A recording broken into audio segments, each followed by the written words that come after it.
Y lo que hay que entender es que el consentimiento informado no es, y esto es muy importante, no es un mero trámite, ni es un trámite administrativo ni burocrático. Es algo que es muy importante. Sí, hay que informarle sobre el determinado tratamiento que te puedo recomendar, no te voy a imponer, te lo voy a recomendar, y también te tengo que informar de las alternativas que puede haber. Y si los padres no quieren llevar a cabo un determinado procedimiento con el menor y el personal sanitario considera que ese es el procedimiento adecuado y los padres van en contra del interés del hijo.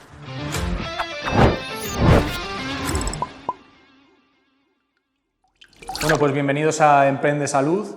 Hoy otro día más, otro capítulo. En esta ocasión vamos a tocar temas legales. Son temas que nos generan un montón de dudas, temas que tenemos que conocer al final por el tipo de trabajo que tenemos, pues tiene una serie de connotaciones.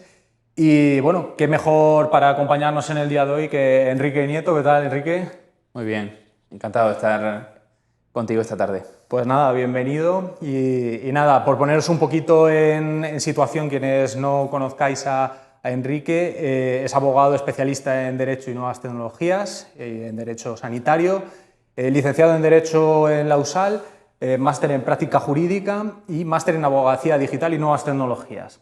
Así que este es un poco el background que nos vas a aportar hoy para resolver dudas sobre consentimientos informados. Es ese gran conocido y gran desconocido, yo creo que lo usamos en el día a día en las clínicas muchísimo, pero siempre hay flecos, siempre hay cosas que creo que está bien apuntalar, que está bien recordar, porque al final es un documento súper sensible. Entonces, pues bueno, vamos a ver si hoy despejamos todas esas dudas. Entonces, lo primero de lo primero, para quien esté por abrir su primera clínica o que esté acabando de estudiar, probablemente ya lo conozcáis, digo yo, ¿qué es el consentimiento informado? Bueno, el consentimiento informado se define en la Ley 41/2002, que es la Ley de Autonomía, Ley Básica Reguladora de Autonomía del Paciente, una normativa con carácter estatal para todo el territorio español. Hay que hacer referencia también que vivimos en un Estado autonómico, cada una de las comunidades autónomas probablemente va a tener legislación propia también en esta materia, pero bueno, si nos atenemos a la Ley de Autonomía del Paciente, consentimiento informado sería aquella conformidad de aquel paciente que se va a someter a un determinado tratamiento sanitario, tratamiento clínico, ¿sí? Esa conformidad que además tiene que ser libre y voluntaria del propio paciente. Vale. Y que tiene que haberla otorgado tras recibir una determinada información sobre ese tratamiento que va a recibir. Vale, o sea que... Y va a ser necesaria para que se pueda someter a esa intervención. O sea que hay que informar totalmente, por eso lo de consentimiento informado, ¿no? Informar totalmente de lo que va a haber en esa intervención o en esa situación de índole sanitaria, y entiendo que esto es para dar mi permiso a que me hagan esa cosa, ¿no? Efectivamente. Aquí hemos pasado del sistema paternalista, del paternalismo médico, sí, es decir, el médico es el que va a decidir por el paciente, a pasar a un sistema totalmente distinto, que es el de la autonomía del paciente. Ahora es el paciente, por suerte, el que va a decidir sobre el tratamiento que va a recibir. Y para poder decidir va a necesitar conocer, va a necesitar tener información sobre ese tratamiento, que por supuesto le tiene que dar el personal sanitario que es responsable de ese tratamiento. Vale, porque entiendo que al hilo de esto que me comentas no es tanto que haya que dar necesariamente opciones, sino más bien, pues yo como sanitario entiendo que esto es lo que hay que hacer ahora, pero para podértelo hacer necesito que estés de acuerdo, pues no sé, que vaya a usar estas agujas, no sé qué, no sé, me lo invento.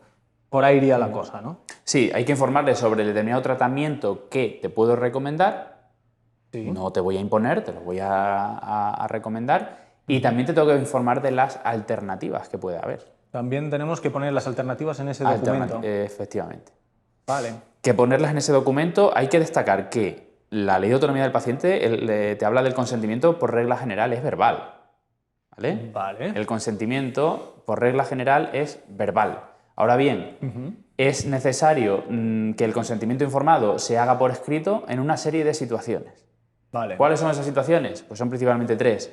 Cuando haya intervención quirúrgica, cuando haya procedimientos diagnósticos o terapéuticos que sean invasores y cualquier procedimiento que pueda, que haya posibilidades de que sea perjudicial o que pueda provocar un grave perjuicio para el paciente. En esos 3 casos, el consentimiento informado tiene que hacerse de forma escrita. Para el resto de los casos, de forma verbal. Vale. Sí que es cierto que intervención quirúrgica puede estar claro que es una intervención quirúrgica y que no. Cuando hablamos ya de procedimiento invasor, diagnóstico o terapéutico invasor, nos pueden surgir dudas y cuando hablamos de procedimientos que puedan tener graves perjuicios para el paciente, también nos pueden surgir dudas. En caso de duda, yo siempre recomiendo que se haga por escrito, obviamente. Vale, claro. O sea que por defecto yo entiendo que las cosas normales de mi clínica, que pueden ser pequeñas cosas, digamos, nos olvidamos de andar haciendo este papel extra, pero si voy a hacer algo ya, palabras mayores un poco, ya nos tenemos que ir a esto, especificarlo y también sus alternativas y entiendo que también los problemas que puede generar este tratamiento para yo estar correctamente informado. Sí, los riesgos, eso es. Los riesgos a los que te sometes por aplicarse ese tratamiento. Es importante. Yo creo que aquí ya es muy difícil entrar en el detalle concreto porque cada clínica va a ser un mundo. Yo creo que aquí cada profesional realmente sabe más dónde está esa línea en su especialidad, pero si alguien tiene dudas casi que vaya a hacerlo o quizá que pregunte un poco en el colegio también cómo se está gestionando esto, pues bueno, tener esa... Eso hay que verlo caso a caso, cada clínica puede ser distinta, cada procedimiento va a ser distinto y el criterio de que pueda ocasionar perjuicios o no va a depender siempre del criterio clínico. Sí. Entonces, obviamente hay que estar a cada caso particular. Siempre hay que informar y siempre hay que obtener el consentimiento. ¿Vale? Eso que no se olvide nunca. Vale, y dentro de ese informar que estamos comentando y demás, me surge la duda, o sea, porque yo como médico, como sanitario, puedo tener clarísimo el decir, mira, si es que yo leo esto y es que está clarísimo, mira, aquí están todos los beneficios, todos los problemas, lo he puesto todo, ¿no? Que entiendo que para bien habría que darle forma legal, entiendo, o sea, con ayuda de abogados y demás, para que aquello tenga una estructura un poco válida, digamos, pero ese lenguaje que yo uso y que yo veo clarísimo, ¿sí que sirve en este caso o debería ser algo sencillo y que pueda entender la persona? Porque al final esto se lo podemos dar a una abuelita de 85 años y decir, si yo te estoy aceptando el consentimiento, pero es que no entiendo ni papa. Entonces, ¿dónde se tiene que mover esto un poco? ¿Está eso definido o cómo va? Hay que partir de la base de que el paciente es el que tiene que consentir después de conocer. Es decir, lo principal es que el paciente lo conozca, tiene que conocer. Y para que lo conozca el paciente tenemos que adecuar el lenguaje al propio paciente. Vale. Y además, no es lo mismo adecuar el lenguaje, pues quizás a una persona mayor, quizás con pocos estudios, que a una persona, por ejemplo, joven y que sea del ámbito sanitario. El lenguaje va a ser, o puede ser totalmente distinto para que lo entienda. Hay que adecuarlo a cada persona y a cada situación. Sí. ¿Vale?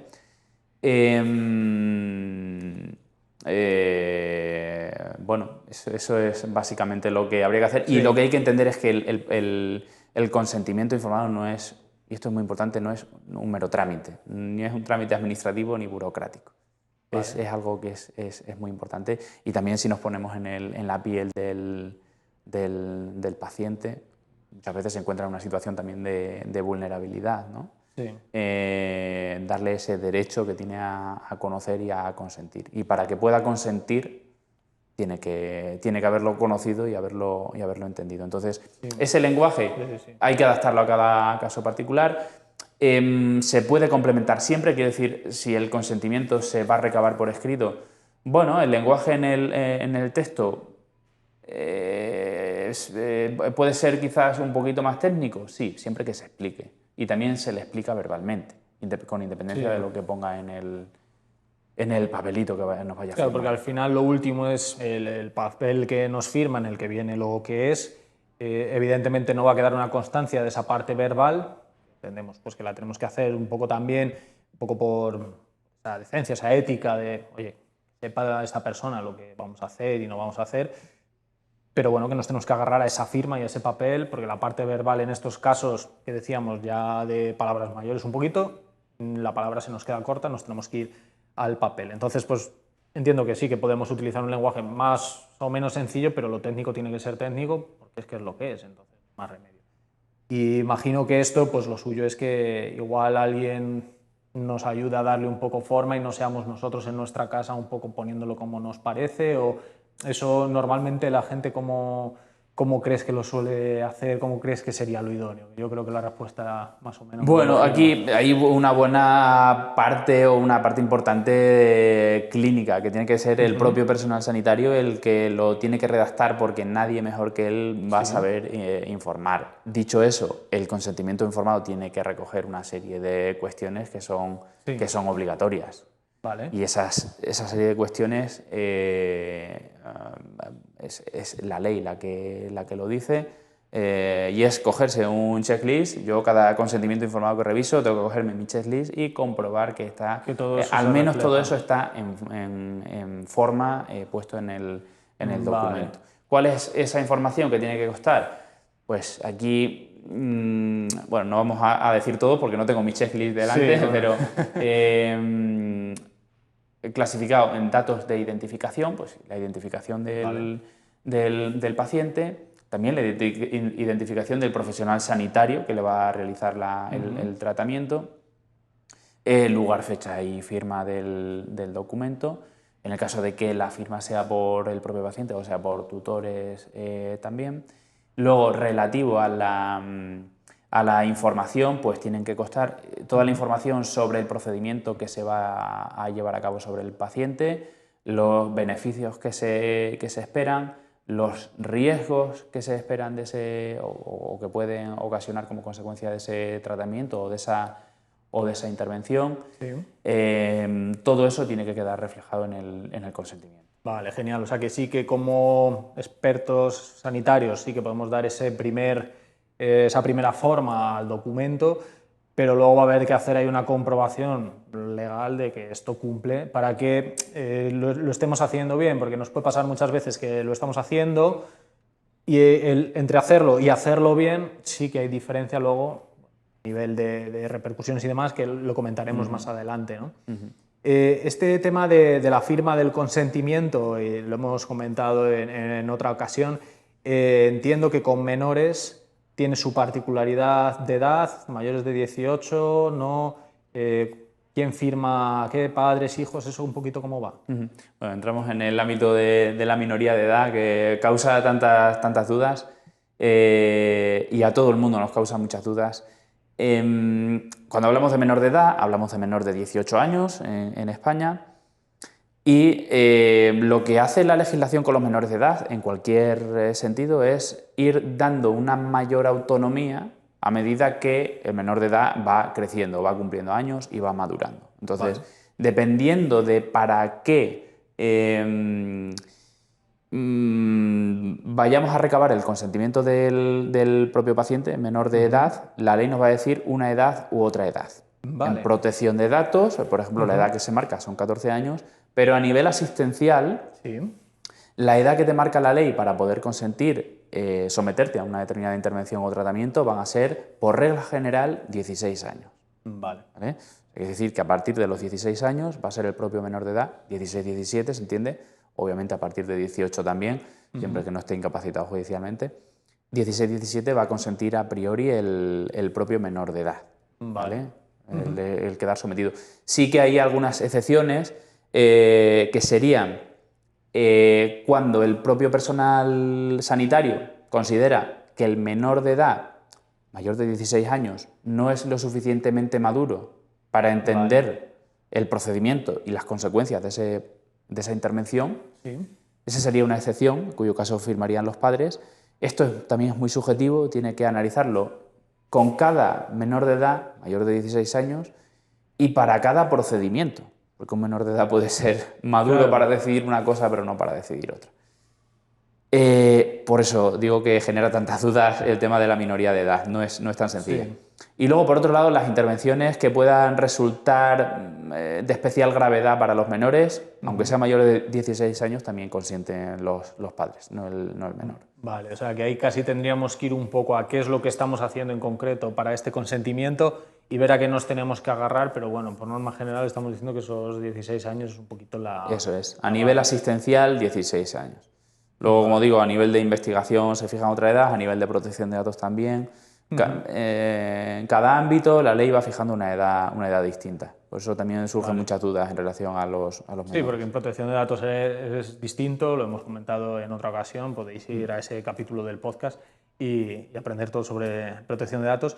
Es que genera dudas, que a nivel de protección de datos yo me puedo agarrar a una edad, pero a nivel de consentimiento otra, bueno, pues esto de los menores yo creo que ha quedado bastante claro. Luego, a nivel de firma, yo lo vengo haciendo en papel toda la vida. Hay diferencias si lo hago en digital. Quizá en tema de conservación, un poco de los documentos se me exige algo distinto, viene a dar lo mismo. La conservación del consentimiento informado, o sea, el consentimiento informado forma parte de la historia clínica, porque así te lo dice la ley. Vale. Y hay que conservarla con el resto de documentación de la historia clínica. ¿Vale? Dicho esto, se puede conservar en el formato original en el cual se recogió o en un formato distinto. Se puede conservar, es decir, se puede recoger en papel e incorporarse de forma electrónica a la historia clínica, que sería más habitual que recogerlo de forma electrónica para conservarlo en papel, ¿no? Sí, que bueno, habrá quien le apetezca tener ahí su colección. Sí, puede ser. Y buscarse un problema adicional, porque luego eso hay que tenerlo guardado de una serie de maneras y demás. Eso lo hemos comentado en el capítulo de protección de datos. O sea que, bueno, si uno se quiere complicar la vida, podría ir por esa vía, ¿no? Pero si lo haces digital es para dejarlo digital. Sí. Pero bueno, entonces comentabas un poco que lo podrías hacer en papel, pasarlo a digital y guardarlo, o tenerlo en digital directamente y no habría problema. Y tema de conservación, porque se entiende como historia clínica, una extensión de lo mismo. Eso es. ¿Y a cuánto nos tendríamos que ir a nivel de conservación, un poco medida de seguridad de esto? La conservación de la historia clínica nos tendríamos que ir, la práctica es conservarla, si no me dicen lo contrario, tengo que conservar la historia clínica por lo menos 5 años, vale. 5 años desde el alta de cada proceso asistencial, y otra información hay que conservarla más tiempo. Vale. Dentro del consentimiento informado nos metemos también en normativa autonómica. La normativa de Castilla y León, que es la que más controlo, no me sé las 17 normativas, el consentimiento informado hay que conservarlo siempre. No se puede destruir, no se puede eliminar. Tenemos la obligación, además, de conservarlo. Y además es un documento muy importante también a nivel legal que tenemos que conservar. Sí. Porque es un documento que obviamente nos pueden pedir si hay algún tipo de problema o hay algún tipo de demanda. Garantías para el paciente, pero también para el sanitario. Por supuesto. Un poco en las dos líneas. Por supuesto. Yo creo que no todo el mundo tiene en su mente que es un documento que hay que guardar para siempre. O sea, es curioso, porque con otras cosas sí que nos puede sonar, que puedo quitar mis datos, no sé qué tal, pero es que este es para siempre. Entonces, bueno, pues yo aquí animo a que se haga de manera digital porque no ocupa espacio, pero con los años, la práctica médica, pues podemos llenar una habitación y bueno. Luego, tema también, ¿qué pasaría si no quiere firmar el paciente? Porque vamos a hacer tal, lo lee, empieza a quejarse, yo qué sé, ¿por qué no le apetece ese día? No se puede hacer, ¿no? La prueba. Si el paciente no consiente, el médico no le puede obligar. Vale. De ahí la autonomía del paciente, ¿no? Si el paciente no quiere consentir, ¿cómo tiene que consentir? ¿De manera verbal? Pues si consiente de manera verbal te lo puede hacer. Si el consentimiento es por escrito, porque nos hallamos entre uno de esos supuestos en el que el consentimiento tiene que ser por escrito, pues hay que consentir por escrito, y si no me consiente por escrito no puedo llevar a cabo el tratamiento. Luego te preguntaré sobre algunos casos especiales que se me ocurren que pueden ser interesantes y que pueden generar aquí dudas, a ver cómo haríamos, ¿no? Pero entonces, el tema de revocación de este consentimiento, entiendo que puede ser distinto del decir quiero que se destruya. O sea, ¿es distinto? Sí, porque la destrucción ya entraría dentro del ámbito de protección de datos, del derecho de supresión, la destrucción del consentimiento informado, pero estamos en el ámbito de que ya se ha firmado el consentimiento, ya en teoría te han intervenido, te han realizado el tratamiento y posteriormente solicitas que se destruya. No se va a poder destruir. Vale. Porque así lo dice la Ley de Autonomía del Paciente. Otra cosa es la revocación del consentimiento. Revocas el consentimiento, en todo caso, es antes de que te lleven a cabo el procedimiento, porque si no, ya no hay nada más que hacerle, tiene claro. sentido. Vale. Además, todo consentimiento tiene que traer la posibilidad de revocar, normalmente al final del documento, la posibilidad de revocar el consentimiento en cualquier momento, siempre que sea obviamente anterior a que se lleve a cabo Claro, lógico, no puedes ir luego tratamiento. después de que te lo han hecho, oye, que yo esto no lo quiero. Eso es. Lo puedes revocar en cualquier momento y lo tienes que revocar como por escrito, de la misma forma que has dado el consentimiento, pues lo puedes revocar. Sí, tendríamos que tener, como quien dice, un modelo que yo entiendo que estos son casos los menos, pero bueno, una especie de contraconsentimiento, ¿no? En el que digan, no, mira, es que ya no quiero esto, ¿no? Entonces entiendo que alguien pues, lo firmó ayer, hoy está muy nervioso, no lo ve claro, tiene dudas, no porque esté firmado eso va a misa, lo puede cancelar si todavía no lo ha empezado a intervenir y Eso demás, es. aquello se para y punto. Vale. Ese documento yo creo que no es tan conocido, no creo que sea un caso tan típico, porque bueno, las clínicas en el día a día, una clínica digamos mediana, pues vas, firmas y haces, pero en casos en los que pueda dar tiempo a reflexión y tal, yo creo que en el tamaño de clínica un poco que quizá nos ve, este documento es un poco nuevo. Y luego lo que decíamos, temas de requisitos de almacenamiento y tal, lo hemos comentado, tenerlo en cuenta de cara a elegir un formato u otro, porque se queda para siempre, entonces, pues bueno, yo qué voy a decir, ¿no? Como Archives Clinical, como CEO de Archives Clinical, pues evidentemente digital, ¿no? Y también, si habéis llegado hasta aquí, pues darle a like y suscribirse al podcast. Todos estos capítulos que vamos sacando yo creo que son muy interesantes, que ayudan a estar un poquito al día o refrescar ideas que ya teníamos, así que darle ahí al like y a la campanita. Así que nada, con este pequeño inciso yo creo que vamos a ir más o menos un poquito cerrando estas preguntas y rescato lo que te decía antes de ¿y no habrá casos en los que sea materialmente imposible que yo pueda recoger este consentimiento? Vamos a imaginar una urgencia. Si es que no está como para andarme dando consentimientos, ¿ahí qué hacemos? Bueno, en los casos de urgencia, obviamente, es una de las excepciones al deber de recabar el consentimiento de forma escrita. Si el tratamiento es urgente, Sí. lo tenemos que llevar a cabo, se exceptúa esa obligación de recoger el consentimiento. Vale, no hay que pedírselo a una tercera persona, no lo tiene que consentir. Información a los familiares y directamente realizar la intervención. Evidentemente lo primero ahí es salvaguardar. En estos casos estamos entendiendo ya la vida, ¿no? Estamos ya casi en ese rango, pues bueno, es de lógica, pero es uno de los casos. Y luego también casos especiales que pudiéramos tener con el tema este de los menores, el tema de la edad, algo que tuviésemos que tener un poco en cuenta de cara al consentimiento, algo que lo haga distinto. ¿O sería igual que el de un adulto? Bueno, hay que tener en cuenta también que, como ya hemos hablado al principio, el lenguaje hay que adaptarlo. Entonces, si se trata de menores de edad, quizás tenemos que adaptar ese lenguaje al propio menor de edad, ¿no? Puede ser que ese menor de edad no comprenda tan bien como un adulto el procedimiento al que se le va a someter y, por tanto, habrá que adaptar un poquito el lenguaje. Vale, pero en principio lo que es el consentimiento vendría a ser lo mismo, ¿no? Tiene que cumplir un poco ese check un poco que hablabas antes, porque es lo que tiene que contener, tiene que explicarse, intentamos adaptarlo, que también es lo que decíamos, ¿no? Al perfil de esta persona.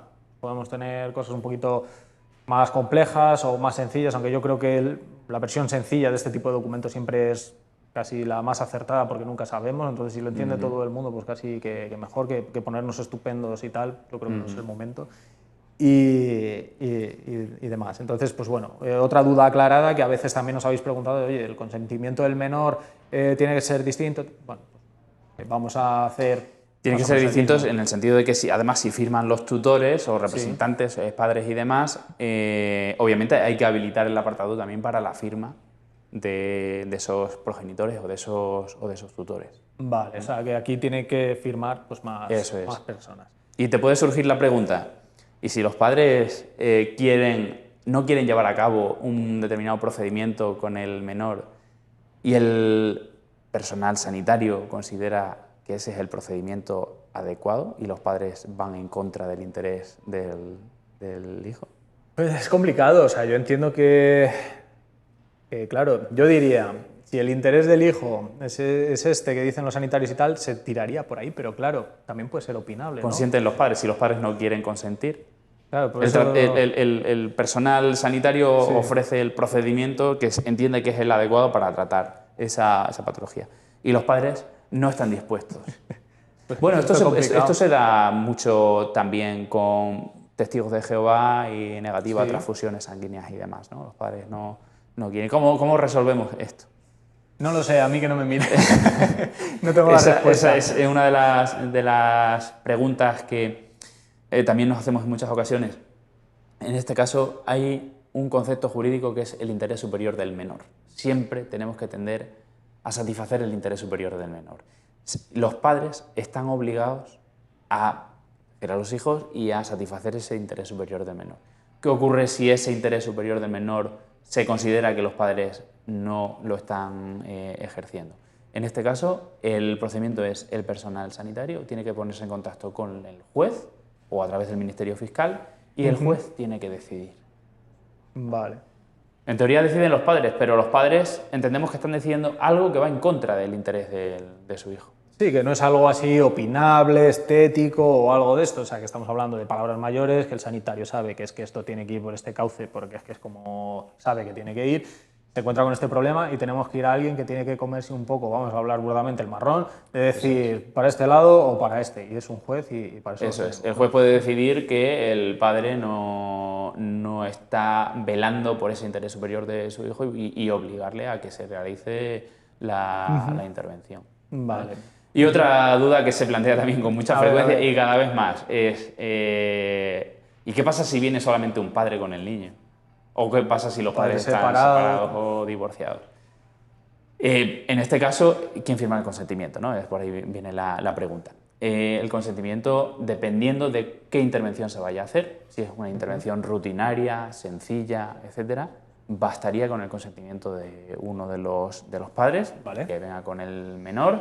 Se presume además que el otro padre debe estar informado porque es obligación de los padres, independientemente de lo que ellos puedan hacer. Ahora bien, si nos vamos a intervenciones ya de cierta relevancia o de cierta gravedad, consentimiento de ambos progenitores, de ambos padres. Vale, pasaría lo mismo si uno dice que sí y otro que no, el sanitario dice que tal, volvemos al juez. Eso es.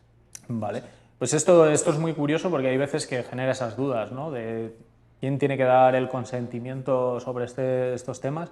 Y esa es curiosa y cada vez más común, ¿no? En el día a día, el tema de padres separados, pues podemos tener esa duda en la clínica, ¿no? Esto que estoy haciendo yo, que es una intervención que igual no es tanto, pero sí es lo suficiente como para un consentimiento informado, ¿me vale con la persona que le ha traído? Bueno, podemos entender que muchas veces sí. Ahora, si ya nos vamos a otras cosas, pues tendrán que ser los dos y pues tendremos que trabajar por recabar esa información, ¿no? Y entonces entiendo que esto es un consentimiento por cada tratamiento. O sea, no es...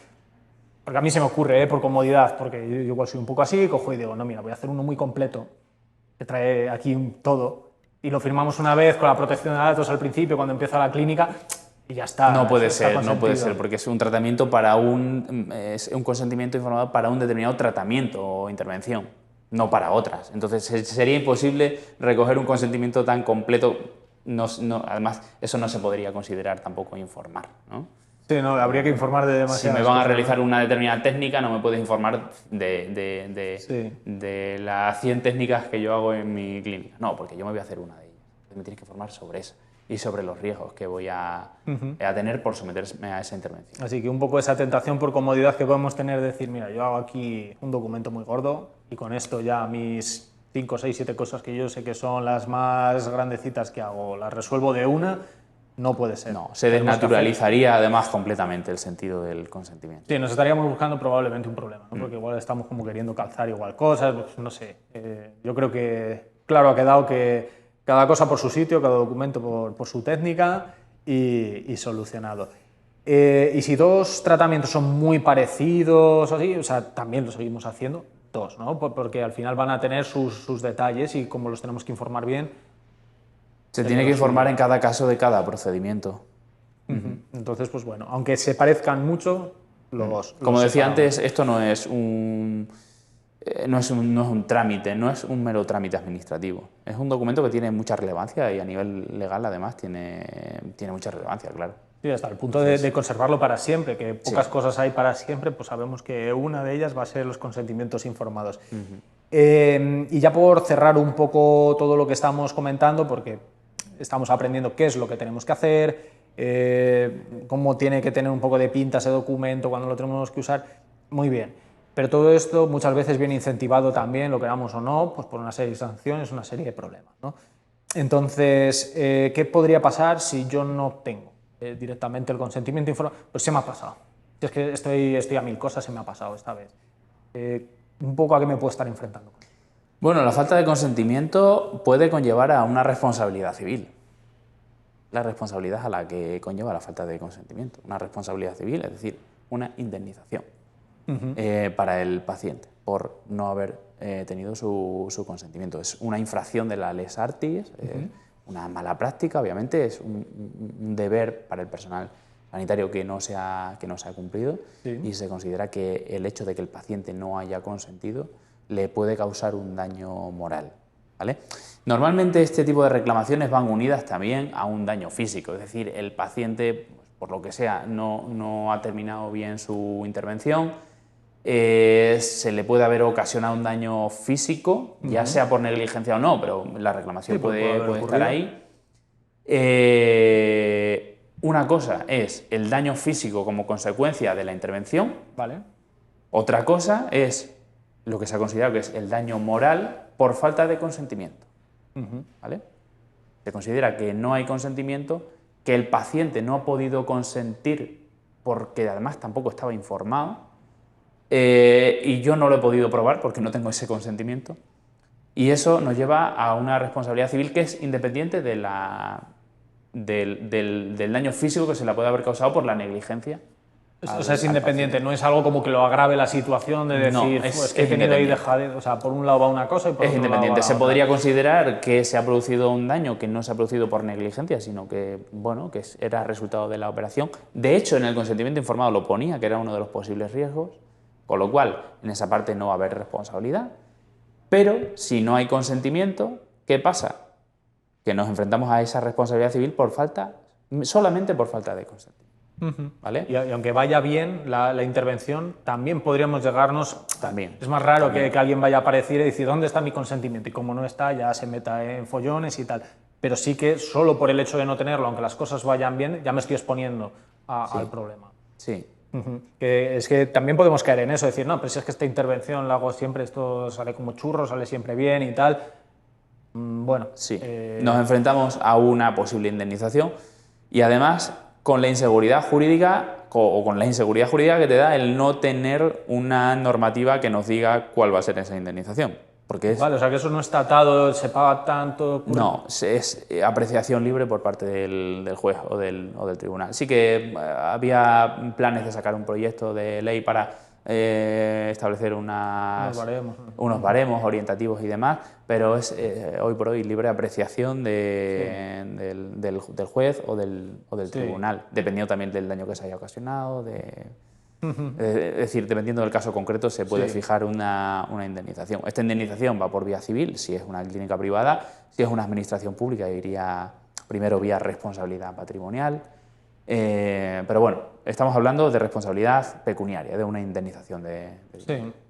Así que con todo lo que estamos aprendiendo de que cómo hacerlo, no hacerlo, la importancia que tiene, yo creo que es una tontería exponerse a esta cosa un poco arbitraria de hasta dónde puede ir esta indemnización tal y cual, pues que es una tontería. O sea, vamos a guardarnos un poco las espaldas como profesionales, que ya lo hacéis lógicamente, y también vamos a darle esas garantías al paciente y esas explicaciones y demás, ¿no?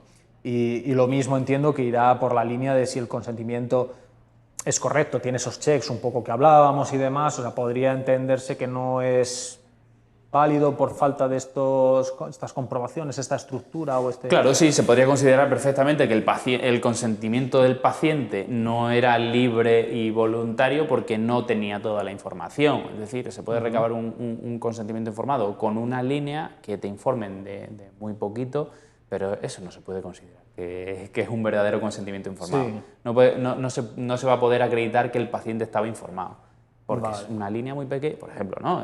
Sí, Porque lo he hecho en 3 información líneas. es muy poquita cosa y la responsabilidad va a ser obviamente la misma. Vale, o sea que no es ya tanto solo de, mira, yo aquí estoy firmando esto, lo hice así un poco tal, sino que tiene que tener su pozo y tal. Que hay veces que estas cosas son como obvias, ¿no? Esto que estamos diciendo de, no, es que tiene que estar bien hecho, y, bueno, pero el día a día puede comernos, puedo no tener preparado justo el consentimiento para esa intervención, copio, pego, modifico 2 cosas, tal, vamos a intentar evitar esas cuestiones, vamos a tenerlo bien planteado y organizado con calma y estudiado, porque nos ponemos a estos problemas, ¿no? Y que lo que decimos, que es un documento muy serio, es parte de la historia clínica, bueno, vamos a hacer las cosas Yo bien. entiendo que hay que tomarse su tiempo para informar al paciente y para verificar que ha comprendido. Sí. A veces hay malentendido precisamente por esa falta de información o porque el paciente dice que sí porque así se lo ha dicho el personal sanitario, pero en realidad no lo está entendiendo. Sí. Bueno, yo creo que hay que tomarse su tiempo, saber que esto no es, lo vuelvo a repetir, pero creo que es importante, no es un mero trámite, sino que es algo muy importante. Y además el consentimiento informado siempre es algo que el abogado va a pedir, obviamente, Sí. y es además un documento muy visual y muy claro, y si no está el consentimiento informado, pues algo ha fallado. Sí, o sea que entonces eso como abogado pues es lo primero que irías a por ello, lo tienen o no lo tienen, así que nos pillen, vamos a hacer estos consentimientos bien hechos, seguro que ya los estáis haciendo, pero bueno, vamos a incidir en ello. Y nada, yo creo que más o menos tema consentimientos informados lo hemos cubierto bastante bien, bastante en profundidad. Si tenéis alguna duda al respecto, nos lo podéis dejar por ahí en la caja de comentarios, nos lo podéis comentar por los cauces habituales y bueno, y en el futuro podemos reflotar un poco este y otros temas, ya sabéis que os estamos escuchando. Así que nada, por mi parte hasta aquí el capítulo de hoy de Emprende Salud, darte las gracias por venir, por abrirnos un poco los ojos con todos estos temas que a veces la legalidad nos da miedo, nos da pereza, pero yo creo que ha quedado muy asequible, se ha entendido completamente. Así que nada, muchas gracias Enrique. Gracias a ti. Y nada, hasta aquí el episodio de hoy de Emprende Salud. Nos vemos.